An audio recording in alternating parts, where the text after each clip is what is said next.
حضرت بابا فرید کو شکر گنج یا گنج شکر کے نام سے بھی یاد کیا جاتا ہے۔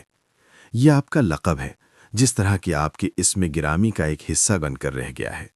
بعض کتابوں میں گنج شکر بننے کی وجہ تسمیہ اس طرح بیان کی گئی ہے کہ جب پہلی بار قرثم خاتون نے اپنے فرزند کو نماز کی تلقین کی تو فرمایا، فرزند نماز ادا کیا کرو، اس سے اللہ راضی ہوتا ہے اور اپنے عبادت گزار بندوں کو بیش بہا انعامات سے نوازتا ہے۔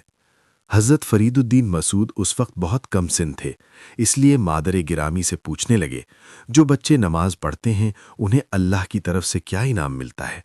مادر گرامی نے فرمایا، نمازی بچوں کو پہلے شکر ملتی ہے، پھر جب وہ بڑے ہو جاتے ہیں تو اللہ انہیں دوسرے انعامات سے نوازتا ہے۔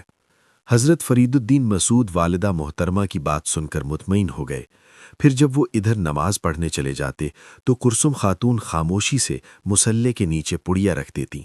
حضرت بابا فرید نماز ادا کرتے اور شکر کی صورت میں اپنا انعام پا لیتے۔ یہ سلسلہ کئی ماہ تک جاری رہا۔ پھر ایک روز قرثم خاتون گھریلو مصروفیات میں اپنا انعام رکھنا بھول گئیں۔ دوسرے دن یاد آیا تو آپ نے اپنے فرزند کو بلا کر پوچھا، فرید، کیا کل تمہیں مصلے کے نیچے سے شکر ملی تھی؟ قرثم خاتون کے لہجے میں اضطراب نمایاں تھا۔ جی ہاں، مجھے ہر نماز کے بعد شکر مل جاتی ہے، حضرت بابا فرید نے بصد احترام عرض کیا۔ بیٹے کی بات سنتے ہی قرثم خاتون کی آنکھوں میں آنسو آ گئے۔ وہ دل ہی دل میں اپنے اللہ کا شکر ادا کر رہی تھیں، جس نے فرید کے سامنے شرمندہ ہونے سے بچا لیا۔ اگر تیرا دست غیب اسے شکر فراہم نہ کرتا تو وہ میرے بارے میں کیا سوچتا؟ پھر قرثم خاتون نے بابا فرید کو گلے سے لگایا اور نہایت محبت آمیز لہجے میں فرمایا، میرا فرید الدین مسعود گنج شکر ہے۔